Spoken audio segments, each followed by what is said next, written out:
Who is your audio, I guess, technology Mount Rushmore? Tech? Yes. As far as tech? Gene is one of the first people to say, nah, I want his vocal as big as possible. So I'm going to record it in stereo.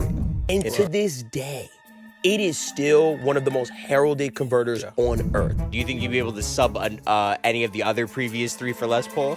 Because I know what Les Paul means for to me. you. For me, Yeah. it would be between him and Bob Moog.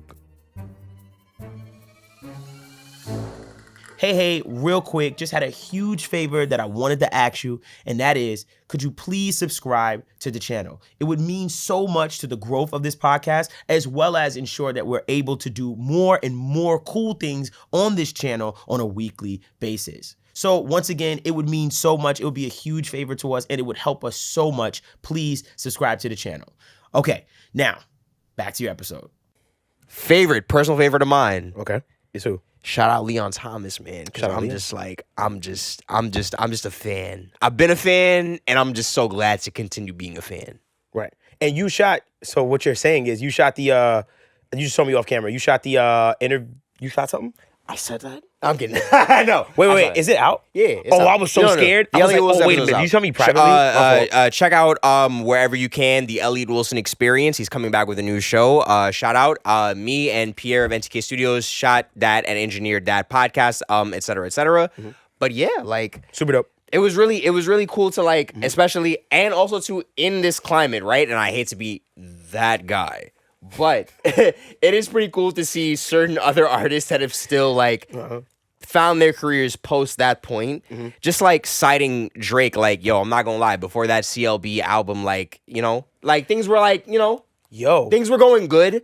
But then like Drake gave me that chance, and it's just like, I'm not saying anything. I'm just saying that it was very intriguing to hear from Leon Thomas that perspective on working on the CLB album and how that launched his career going forward. Leon Thomas has been dope for years. Shout out. Fire. For sure. Absolutely. Since- Non-debatable. But even the Disney days, we was like, that kid's got He something. was not on Disney. What was that? Was that Nickelodeon? Yes, Sorry. Nickelodeon. I always get that confused because he was post my Disney phase. So I always was like, oh, it's the, you know how we all just look and be like, oh, the Disney for kid. sure. Nickelodeon, my apologies. Kid was super talented, always been talented. Absolutely. He's a grown man, sorry. He's amazing. Leon Thomas today is amazing. And yesterday was amazing. And the yesterday day was before. amazing as well. Yes, and tomorrow I think he's gonna be dope. I think maybe. What's funny is Chris Brown, right? Did he drop, as of right now, did he drop the album or was that just a single that came out? He did. It was a single? Who, Chris Brown? Yes. There's no album right yet. What is that Holy Blindfold record? Produced and written by Ten Rock and John Bellion. Shout out to y'all. Mixed by TZO. That's why I'm bringing it. When did that come out? Last week. Bro. As of the recording of this episode. If that album sounds like that, oh my I God. don't think there's an album coming. I think that was just Lucy before the tour. I don't know, man. I feel like, I'm going to be honest with you, that sound that he did, I was so impressed with Chris Brown. And I didn't think musically, I'm like, I'm about to say, he's done. That does mean a lot. Not it- to say that he's not capable, but yes. It impressed me a lot. So just listen to the sound. You know what it gave me? It gave me a real like 90s, like this. I don't know. It had like this Chris. Phil Collins. No, but This is Chris. it was no. It was fun. Listen, facts. Chris is a chameleon. Like I am aware, Chris. but it was nice to hear Chris on that vibe. Like it was amazing. We got that before from Chris. No, you're right. You're what correct. You're saying, Look, I don't but want I'm to take just that away from happy you. to hear You're absolutely Chris correct. on this and can I tell you something? today? Shout out Yes. to John Bellion. Shout out to Ten Rock. Shout out to the entire Beautiful Mind projects. His project is crazy. Yeah. Father Figure is insane. He had a secret Teddy Swims feature on the project. It's Nasty. And stream R&B Dreams. Anyways, welcome to my Audio Nerds podcast. So That's not the name all of I our said was podcast. welcome. All I said was welcome. No, you didn't. You said the I wrong. wasn't intro. We're the I mean the studio studio. nerds. I'm just trying to help you out. That's why we don't listen. You're good. You don't have to. We listen. We don't judge. I would like to make a statement. Okay. What's your statement? A couple weeks back, we were on the podcast, right? Okay. And I said something. What'd you say? And I said, Stephen Slate is our generation's Rupert Neve. Right. And that clip came and it went. Okay. I'd like to address that. Okay. We shot that a couple weeks before. I don't even want to date when we shot it, but all I want to say is almost immediately after we shot that, I got the chance to speak to some of my OGs, and we had conversations about the most pivotal people in the audio sphere as far as the nerdy side of it. And I learned so much about Rupert Neve. Neve that makes me say, hey, that take was wild. Steven Slate is a GOAT. He is, like, the fact that I threw him in there, y'all know my respect for him is very high. However, I just wanted to let y'all know that was a wild take, and I'm aware. Okay. I didn't know. That boy Rupert was nasty. Let me say this. Rupert Neve, I had the absolute pleasure and honor. You met him? Yes. Illuminati. Because I went to Full Sail. Listen, you pay for that education at Full Sail. I better meet Rupert Neve. So before he passed, this is 2000. I met him in 2008, 2009, I believe. Oh, wow, nice. So you actually got extra credit for it. So they were like, hey, Rupert Neve, it was random. It was like, yo, Rupert Neve is coming to talk, and it's gonna be tonight. And I was like, what? So pulled up and really got a chance to understand, one, his mindset, two, his contribution as an electrical engineer as well. A lot of people, maybe a lot of people in the younger generation just see the name and just really don't know like the background of, you know, Rupert and just what he did and all of this stuff. Being an electrical engineer, building the Neve console, and just all the other things he's done, like just with other companies and stuff like that. Insanely genius mind. Absolutely. One thing that stood out to me in the conversation of hearing him speak and talk is he kept describing audio when he liked it as sweeter. Like I never, to this day, like almost 10, a bunch of years later, to this day, every time he was talking about audio, he kept describing his stuff as, you know, and then we do this, and it's always sounded sweeter. And when I always internalize that with Neve's stuff, because I always say to myself, and I'm gonna throw this out there, and maybe they'll come after me for this one. Who cares? Cool. Neve stuff, to me, has always felt like this soft high end. Yeah. Like the high end of it's this airy high end, but it's very soft. It's not like this brittle, breaky high end, but that's like the biggest characteristic, one of the biggest characteristics of Neve's stuff that I know. I'm an owner of a Newton channel, right? Ooh. I was also an owner of the Neve Portico Master Bus processor. What I always noticed, and you've also owned a Focus, right? I did. Okay, understood that. What I always noticed about Neve stuff, even back when I was in Full Sail and working on Neve consoles, I always noticed this warm, plushy high end. Yeah. That was always my thing. So I always, at Full Sail, when we had projects and stuff, I always enjoyed if it was softer material, if it was something like R&B back then, because, you know, if it was R&B, I would say, let's go Neve. But if it was anything hip hop or anything hard, like anything that I wanted transients and stuff like that, not saying that Neve didn't have transients, of course. You go SSL. I would go SSL because I feel like I could drive that a different way as opposed to the Neve. I like recording music as far as like softer kind of stuff on Neve stuff, and I like recording more aggressive things on the SSL. I'm not saying that's the wrong or right way, but that was something I always noticed that I always wanted to say out loud to people and see what they say. Because like I said, I have, you know, just played with SSL stuff and played with Neve stuff, and those were the two things I always just was like, if I'm going this way, I like this. If I'm going this way, I try that, and that was it. I wanna now this just opened up a convo. Who is your jerk audio? Who is your audio? I guess technology Mount Rushmore. Tech? Yes. Yeah. As far as tech? I'll start. I can start because I could. I got you. So, all right. So I have obviously Rupert Neve. I have Roger Lynn. Okay. For sure. He created the MPC, Lindstrom, Lindrum, Roger Lynn. I have Bob Moog or Moog. Okay. I'm looking for sure for what he did for synthesizers. Of course, he created the Moog. And I have two, but it's between Dave Smith. Okay. Who he created the Prophet, but he also was the co-creator of MIDI. Okay. Man. Right. Between him and I want to say Les Paul.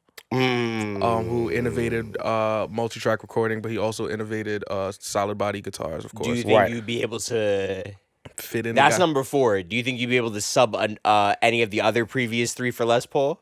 Because I know what Les It would Paul be means for to me. you. For me, Yeah. it would be between him and Bob Moog, like fighting for that last spot. But you love the because Moog, too. I'm not gonna lie. Dave Smith creating MIDI is crazy.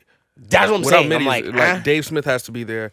Rupert Neve has to be there for me. And, But I think for you, Les that's Paul is untouchable. important. Okay. Yeah. Honestly, I would sub. This is gonna sound crazy. I would probably argue between Bob Moog, Les Paul, and whoever created Autotune. What is his name?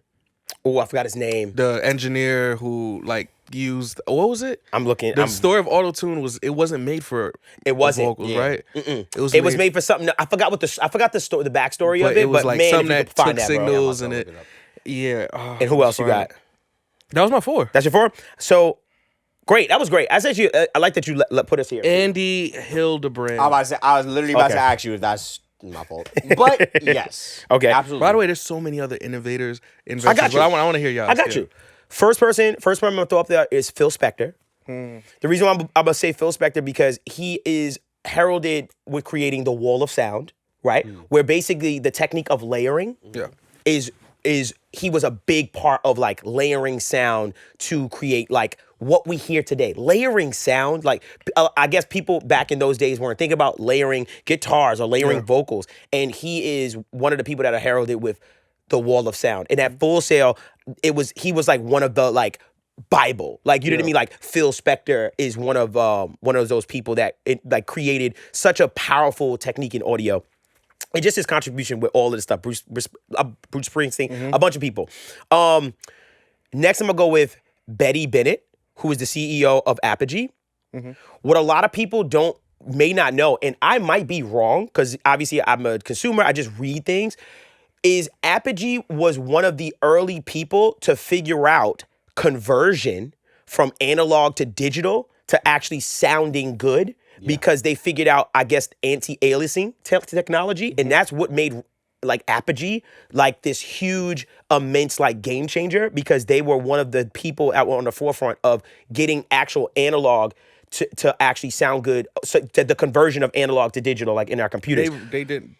I want to be responsible. Please. I don't believe they invented it. I didn't say they invented it. I said they were one of the people. They revolutionized Yes, the hell out they of were it. one of the. I said they were very early to it, and they were one of the people that everybody was like, "Those are the ones." Like that, if I'm not mistaken. I don't know the full story. So for people that don't understand, for some of the people that don't get what anti-aliasing is or anything of that nature, basically early digital recordings sounded very harsh. They sounded very cold. Very yes. And this was due to just poor anti-aliasing filters, phase distortion, Exactly. ripple effects, things of that nature. And Apogee's solution was instead of using like stock converter chips and off-the-shelf like filters, they ended up designing and creating their custom flow, things created specifically for audio. Because a lot of parts were also taken from computers and everything. They created these anti-aliasing features to combat that were created simply for audio, and they made their own. And it smoothed out like high frequencies. Right. It reduced phase distortion. Yeah. Things with that. It just felt warmer. Yeah, they built a tech that was groundbreaking in that regard as far as that, because a lot of engineers weren't adopting to the digital format because they were like, it sounds like garbage. And I know that obviously Apogee, they're known for their converters, and they were early to the game. They damn near decided, and this might be a reach. Right. But I genuinely will credit them for damn near deciding the digital versus analog war. Like, Yeah, I think they were. I wasn't there, and I should, obviously, I would love to read more about it. This is something I just knew in passing, just being around and going to school and stuff like that. But I then they started always the like high end converter race with like them and Prism Sound and like Lynx, like like just a lot of stuff. Lavery. Lavery. Avid. By the way, David, yeah. Lavery, right? I think it's something to say that something that's been here in a digital space, analog digital space. I don't know, how old is the Lavery? Like 20 years? For that 20 years? 05? It's bro, let me see. When did the Lavery come out? Originate. When did the Lavery converter release? Because if I'm right about this, let me see something. The Lavery converter came out, it was founded in 93, The name was changed to Lavery Engineering in 2002. The search results mentioned blah, blah, blah. Early 05. 2000s. We can say early 2000s. Early 2000. So more than almost 20 years. That converter came out almost 20 years ago. And to this day, it is still one of the most heralded converters on earth.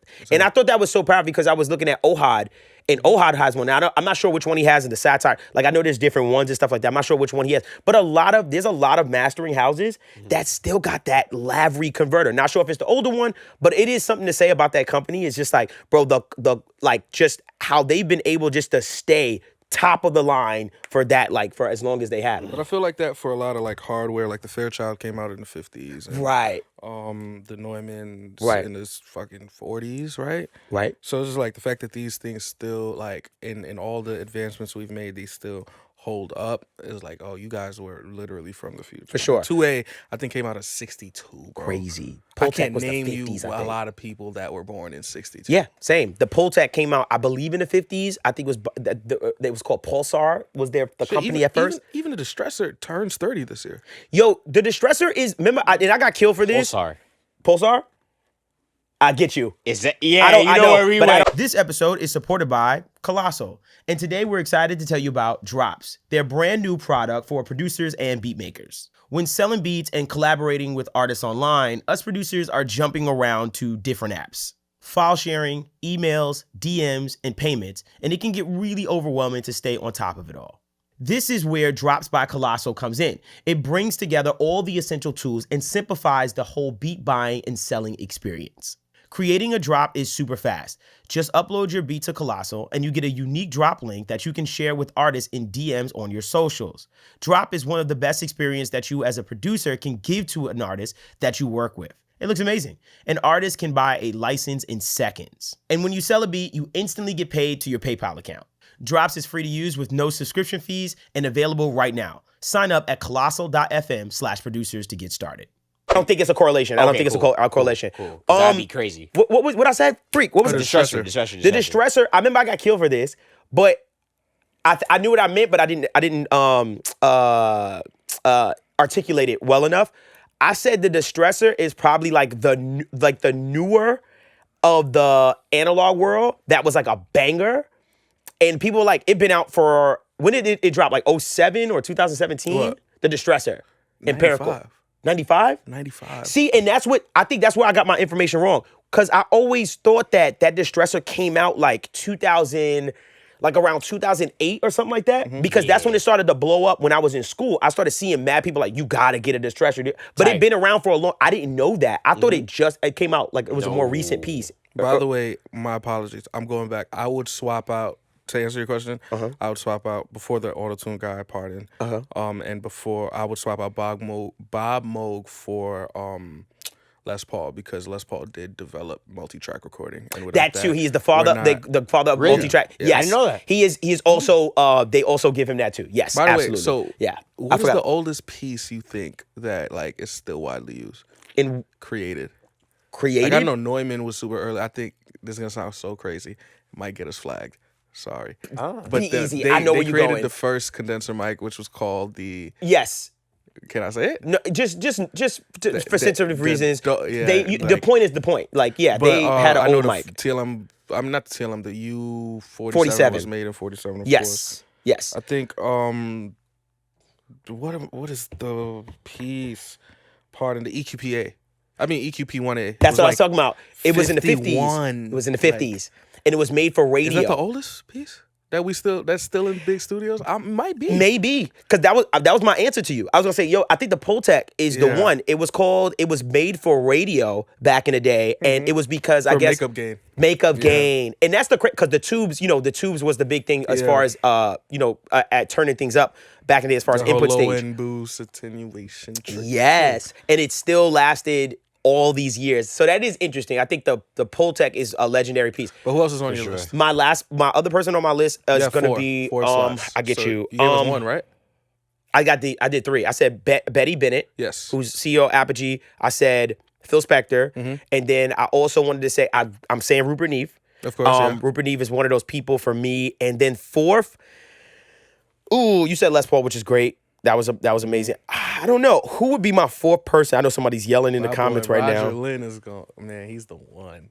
I could I got say to meet him too. the gentleman that NAMM. Shout out to Akai. that's what's up. I would say the gentleman that created the MP3, which is Brodenberg. I forgot his first name. I forgot his name, but I think I might want to give it to the guy that created the MP3. Let me say his name. I think it's Carl's creator of the MP3 format. Sorry if I'm butchering this name. Karl Heinz Brandenburg, which I believe he is given the invention of the MP3. He has the credit for the invention of MP3. So those are my four that I'm gonna give it to, and those are like real like deep cuts. Like these are deep cuts for me, like in my head, you know. I got some too. Who you got? Hold on. All right, cool. So let me start off first.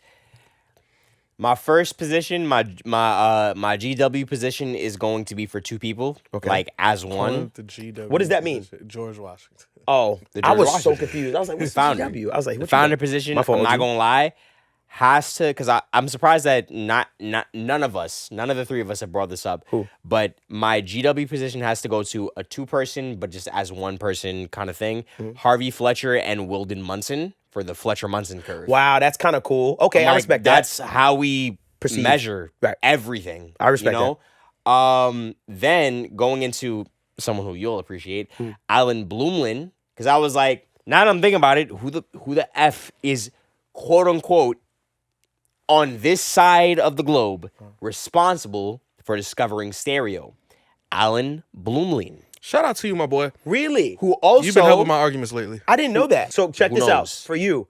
You know when you go into this is a way for a younger generation to know EMI console. You know when you go into NLS channel? Yeah.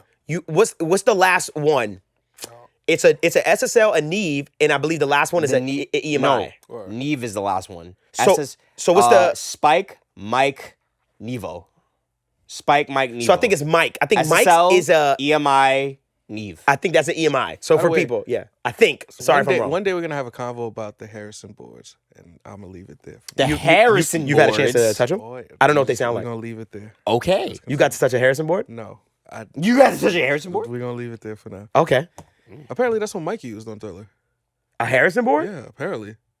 That's what I heard. They said all over Thriller. That's a good question. What the hell what they board did didn't they use use SSL. for We was talking Thriller? about this damn SM7B. What about the board? Yeah, what did they record it on? I think it was a Harrison. That's what I was told. And that made me say, all right, let's revisit this. Yeah. Oh. Speaking of Mike, Michael Jackson. is you already number know. three. Michael Jackson? right? Yo, he knows me so well. Okay. Not too far, Bruce Wadeen. I knew it. I was Bruce going to say, Wadeen. you know what? Damn, you just made me think, oh, damn, Bruce Wadeen. Wadeen. Got you. Only because rest in peace. in a world where even now in 2025, a lot of us, just from how the foundation is, will look at it and be like, oh, a vocal recording, this has got to be mono. No matter how we expand that, the end game can be stereo. Okay. But it's got to be mono going in, right? Bruce Wadeen is one of the first people to say, nah, I want his vocal as big as possible. So I'm going to record it In stereo. Interesting. Wow, okay. Interesting. I don't know who my fourth person is. Do we still use that? What? Do you record your vocals on stereo? Yeah, do you record I your don't. vocals in I stereo? don't. But can I be honest with you? Not mad at that. That's actually might be a pretty. Because think about it. You know how me and you do a doubler effect on like underneath our vocal? I mean, shit. Like, I think there's something to be said about that. Yeah. You know, like there's something there with it. Keep it a bean. You just made me think about what if I had two microphones, create my own doubler where it's like two microphones on the sides. Why you laughing? You remember old Yo, the most classic Yo, I ain't gonna lie. This was when I was. Yo, so one time, let me tell you something. One time, Sweater came to us, right? And he was like, yo, FaceTime me right quick. I'm having a problem in my studio. And we like, yo, what's the problem? It wasn't a problem. It was like... You was like, I why is this confused. happening? No, I was confused because... all right, here's the thing. I grew up in the church, right? And growing up in the church, like, you know, we didn't have, like, real set engineers, but we had somebody that kind of knew what they was doing on the board, right? So everything would usually be high, and if you brought two mics together, it would start feedback. So I remember getting my new studio and getting a couple of dynamic mics because I wanted to just fuck with them. And I put them two mics together. I'm like, why am I getting feedback? And I took a picture, and it became the group chat picture. It became the group chat picture.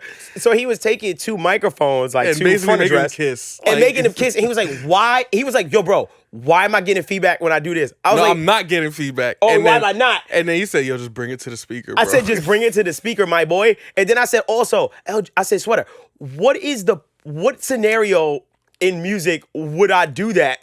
To Mike's like, you gonna But be it on was just stage a and we gonna funny like picture. blink like Captain Planet? What if it's a duet? We not gonna tap mics. Yeah, but like you know, like you see how I'm like, you know, what if I was young, the yo. counterpart vocalist is like on that kind of same energy, and then we get into like, you know, No, that's I'm not not gonna. gonna lie. We're not gonna. No. He said no. First, I will say No. first, I was young, y'all. Second, I just was thought of very somebody, young. I just thought of somebody we super forgot. I don't know if you're gonna add him as your last person. No, go ahead. I didn't have him him as as my last last person. person, so please. All right, I'm gonna give you somebody. George Massenberg, who created parametric EQ. Mm-hmm. Yes. Absolutely. Respect. He Thank you. just created, like, I don't know how he thought of it. He was like, yo, we should figure out something that allows us to control the frequency, gain, and the bandwidth. Right. From And a it graphical worked. perspective. Of course, there was Shout out. forms of EQ prior to it Sure. because, of course, radios needed it, and Right. whoever super first found, like, all right, yo, we should be able to take out some of the low end. Right. Shout out to him, but I Yo. don't know your name, gang. Yo, can I be honest with you? I did a small little deep dive because I'm currently writing something. Like I'm writing something up about EQ. The Devvon book on the way. So it's Facts. It's not a book. So I've been writing something. So I've been just doing a lot more research on EQ. You came across subs. And no, I just came across like what the about hell to an say. EQ is. Yeah. Like what is it? Like what? How does this work? Bro, I was so blown away of the person whoever figured out just EQing in general. I was Yeah. like, that is a sick thing you He's- figured out. But He's the a thing, it was weird funny dude. was it Shout out. began as like just fixed filter frequency, Right. just tone shaping filters. Right. One would So think. you couldn't like edit them for real. It was like, yo, once you put Put it it like on. this, it stayed like this. Yes. So what the EQs of today are like is it's basically an impulse response, right? And you have the original signal, and then you have the other signal that is the one that's being affected, which is we took out 20 of the lows or 20 of this and stuff like that. And so there's this impulse response that gets, bro, it's so, you know what? I'm not even gonna go deep into it because I don't want to destroy it. But just know, like, as far as our EQs modern day wise, it's such a deeper thing that people realize. And that's why when I see zero latency, when I see linear phase, I totally understand why things It exists. and all EQs are not made the same. They're just not. When I put on like the linear phase stuff, when it's basically aligning the timing of everything, but the issue is it creates a little bit of that pre-ringing in the front that then could soften a transient and stuff like that. Like there's, bro, like the EQ is one of the, like, I don't know, like I'm just obsessed with it lately. And I feel like it's course. one of the biggest technological, like, It probably is the most necessary one of Facts. all on time. earth. Yeah. Aside Facts. from multi-track recording, I'd say EQ is right there. Yeah. And for timeline purposes, because it could sound like he discovered it in like the 30s or 40s. He discovered it in the 70s. The Pultec was out before he discovered it. Yeah. But the Pultec was not parametric EQing. It was the first EQ made for music creation. Yeah. So it made it just easy to edit the Right. the actual frequencies. Wow, and But- technically, right from ancestor perspective, because now we have spectrum-based EQs. We originally had 3-band EQs. The Pultec is a 2-band EQ. Yeah. How did I friggin' realize that? It's two? Yeah, it's two. It's two. Right? Yeah, it It's could a be 1A. 2-band Yeah, it's EQ. two. Yeah, it's two. Okay, cool. But you know what's so funny? You know what EQ doesn't get at nowhere near as much love, and I need to investigate it. The MEQ from Pultec MEQ. It's more like mid-range. It has more Yes. bands. It's like I think it's like 3 Yes. bands instead of 2. Well, you know, I think what that is too. The MEQ at the time, 20 hertz was the fundamental lowest Okay. before parametric and graphical EQs became a thing, and it's like, oh yeah, we can find 0 hertz. It's like, Can I tell kinda you what see. it was? My theory is, and I think somebody from Pultec should say what's up. Please. Shout out. But or just a music historian or audio historian. I genuinely just think people didn't find it sexy. Like it was MEQ? right. Yes. Yes. It was right next to. You forget people are looking for these big low ends and shiny highs, and it was put out right next to a very famous older brother. You know what I mean? Like in the Pultec EQPA, or EQP1A. People look for big low end and shiny highs. mid-range focused EQ is not gonna be sexy as the smile curve you can get. I get you, and I care as the smile curve. Which Facts. in another episode, I do want to dive into mid range. It's become the most important thing to me ever, like And as of now. The MEQ is not like just a throw on and sound better like EQ. You know what I mean? Have you ever tried it? Not like I have the plugin. Yeah, you have the No, plug- but it's not. It's not though. He's not. It's not a I'm throw not on gonna and lie, sound he's better. not. Like He's not it wrong. requires like you got to carve out. You know what it is? What? We like stuff that we can boost more than cut. Think about it. When new producers like are EQing, the first thing I want to do is boost before they cut. You know what I mean? And I feel like with the MEQ, it's more like for taming rather than boosting. Then boost. You feel like it's more of a subtractive EQ more absolutely. because there's a dip function on it, and it's so interesting because it's confusing me because it's like, okay, think about it. It's like, and hopefully somebody put it on the screen. So look at it. It's like you could change the frequency of like 200 hertz to what? What's the roll? 200 hertz to what? 200 to 1,000. 200, 1,000. You could peak or you could boost like from those frequencies, but then on the other side is a dip. You see the dip? Yeah, Dip versus peak, but then there's no dip or attenuation on for the other one that that's is what from P is. 1.5 to 5. I think that's what P. So And you know is what doesn't help? I gotta look into this EQ. Can't tell you why it doesn't help. Why? I feel like big companies combine the two, and the EQPA just gets, or EQP1A just gets more love. Like the Waves Poetech, whatever they call it. Poetech, yeah. the Jack Poetech, Joseph. it's both Pui. of them together, and it's not. You know what I mean? I'm more to call that EQP1A before I call it an MEQ. Like, I get you. Maybe marketing wise, but who knows? Maybe someone way smarter than us can chime in. But I will say, as a young audio engineer, I knew it as the Poetech. yes. Because of Joseph Jack, Pui and JJP. plugins. JJP. I just know it from his plugins and stuff like that. Who is a person? He is a lover of 48 kilohertz, which I watched an interview with him and shout out Warren Produce Like a Pro, Warren from Produce Like a Pro. He interviewed Jack Joseph Pui, and Jack Joseph Pui brought up the difference between 48 kilohertz and 44. And I believe, and I'm so sorry if I'm misquoting Jack, he's a legend. I believe he said he enjoys the sound of 48 over 44. Wow. Which immediately when I heard that, I was like, I'm 48. I was like, and we could get into it. Does it sound different? We had a major clip from you He's back in the grinding day. his teeth right now. We had that's right. All I gotta We say- had a huge clip from you All I about gotta say, 96 no- kilohertz back no in the day. explanation. All I gotta say is the experience, the human experience, is one universal thing. What? If you No, can it's not. see it and hear it in one time, then yes, go for that. Versus the 44.1. Why you getting mad at them? Granted, They ain't say detectably, go. for all those that want to attack. Is there a difference? Probably not. And ladies and Who gentlemen, that was that's Courtney's take. So and what that's where we is leave it. our We getting outta here. your four is Who's your four? My 4 was Betty Bennett, CEO of Apogee, Shout out. Rupert Neve, Shout out. Phil Spector, Shout out. and I believe I gave it to Brodenberg, Carl Heinz Brodenberg, who is the creator of the Carl Heinz he's the creator of the MP3 format. And that's Mine Devs. was Roger Levens? Lynn, Roger Lynn. Rupert Neve, Dave Smith, and Les Paul. And Les Paul. And Gotcha. Les Paul. And yours was Mine was Fletcher-Munson duo. okay. Alan. Jesus. What is his name?